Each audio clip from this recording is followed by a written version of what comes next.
अस्सलाम वालेकुम दोस्तों उम्मीद है तव्हांखे असांजे चैनल ते रखियल पहिरीं कहाणी पसंदि आई हूंदी ऐं हाणे तव्हां लाइ पंहिंजे चैनल ते हिकु ॿी कहाणी खणी आयो आहियां जंहिंजो उनवान आहे लालच जो अंजाम। दोस्तों हीअ कहाणी ॿुधण खां अॻु बराए महिरबानी करे असांजे चैनल खे सब्सक्राइब करे छॾियो ऐं उन सां गॾु बेल आइकन जो बटन दबायो त जीअं असां जूं ईंदड़ कहाणियूं तव्हां ताईं बआसानी पहुची सघनि। दोस्तों कहाणी की शुरुआत है इससे पहले सा कभी साथियों कदीम ज़माने में सुहारे गोठ नाले एक हसीन ऐं सरसद गोठ होंदो हो। इन गोठ में हातिम नाले एक ईमानदार वापारी रहंदो हो जेको हमेशा हक़ हलाल जी रोज़ी कमाईंदो हो। हू मेहनत करे माण्हुनि सां नेकीअ सां पेश ईंदो हो ऐं कॾहिं बि को नाजायज़ कमु न कंदो हो।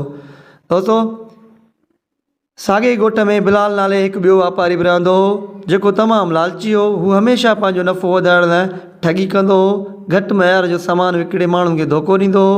बिलाल जो मक़सदु सिर्फ़ु दौलत गॾु करणो हो, उन लाइ भले खेसि को बि ग़लति कमु छो न करणो पवे हू करे छॾींदो हो। हिसो ॿियो दोस्तों क़िस्मत जो फेरो। हिकिड़े ॻोठ में हिकु अजीब ॻाल्हि थी। हिकु मुसाफ़िर ॻोठ में आयो ऐं वापारियुनि सां मिलियो।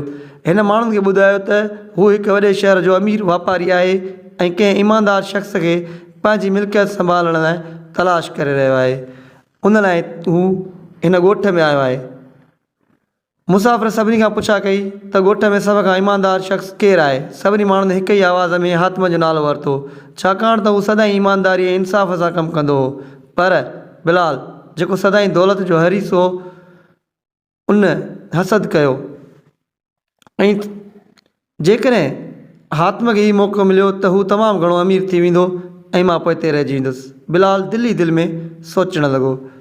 हिन हिकु साज़िश जोड़ी त जीअं हातिम जो ईमानदारी वारो नालो ख़राबु करे सघिजे। दोस्तों हाणे हिसो टियों जेको आहे साज़िश। हिकु राति बिलाल ख़ुफ़िया तौर ते हातिम जे दुकान जे वेझो कुझु चोरी थियल शयूं रखी छॾियूं। पोइ ॻोठ जे वॾेरे वटि हलियो वियो ऐं हातिम ते चोरीअ जो इल्ज़ाम लॻायो। मां पाण ॾिठो आहे त हातिम वटि चोरी थियल सामान मौजूदु आहे। बिलाल वॾेरे खे यकीन ॾियारण जी कोशिशि कई। ॻोठ जा कुझु माण्हू जेके हातिम जी ईमानदारी खां अॻु ई वाक़िफ़ हुआ हैरान थी विया, पर वॾेरे फ़ैसिलो कयो त जांच कई वञे। अॻिली सुबुह वॾेरो ऐं ॻोठ वारा हातिम जी दुकान ते पहुता। जॾहिं खेनि चोरी थियल सामान मिलियो त सभिनी खे सदमो थियो। हातिम हैरान रहिजी वियो, हिन कॾहिं बि अहिड़ी शइ न ॾिठी हुई। हीउ मूं वटि कीअं आयो? मूं कुझु बि चोरी न आहे कयो, हातिम सफ़ाई ॾिनी। पर कुझु माण्हुनि खे शक पइजी वियो। दोस्तों हाणे सोचो थो सच जो पतो पइजी वियो। मुसाफ़िर जेको वापारियुनि खे आज़माए रहियो हो सम्झी वियो त हिते को न को फ्रॉड ज़रूरु थियो आहे। हिन चयो मां हिन मामले जी मुकमिल जांच कंदुसि ऐं जंहिं बि इहो कयो आहे उहो जल्दी वाइको थी वेंदो। दोस्तों मुसाफ़िर ॻोठ जे चङनि मुड़ुसनि सां गॾु ॻिझी तरह जांच करणु शुरू कई। हिकु ॾींहुं हू बिलाल जे घर वियो ऐं उन खां चङी तरह जांच करणु लॻो। नेठि हिन बिलाल जी नौकर खां पुछा कई। नौकर ख़ौफ़ज़दा थी सच ॿुधाए छॾियो। बिलाल साहिबु पाण ई इहे चोरी थियल शयूं हातिम जी दुकान ते रखियूं हुयूं त जीअं हिन खे बदनाम करे सघिजे। बिलाल जे नौकर ॿुधायो। हीउ ॿुधी ॻोठ जा माण्हू कावड़िजी विया। वॾेरो जेको पहिरियां ई शक में हो हाणे पक सां सम्झी वियो त हातिम बेकसूर आहे।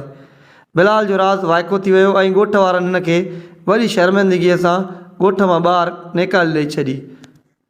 दोस्तों हिसो पंजो ईमानदारी जो इनाम।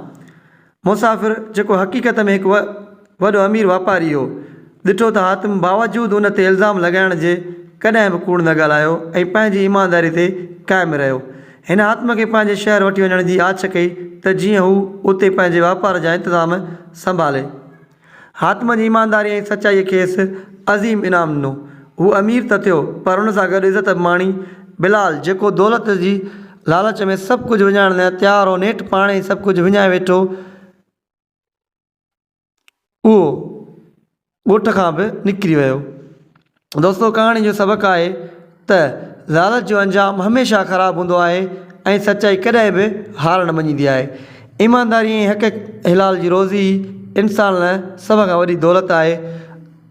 त उन लाइ दोस्तों असांखे कहाणीअ मां सिखणु घुरिजे त हमेशह ईमानदारीअ सां पंहिंजो कमु जारी रखिजे, कॾहिं बि कंहिं ॿिए जो बुरो न सोचिजे त अलाह असां लाइ बि राह हमवार कंदो। त दोस्तो कमेंट में ॿुधायो त तव्हांखे असांजी अॼु जी कहाणी कीअं लॻी ऐं ॿुधायो त तव्हां अॼु जी कहाणीअ मां छा सिखियो ऐं असांजे यूट्यूब चैनल खे सब्सक्राइब करे छॾियो। ख़ुदा हाफ़िज़।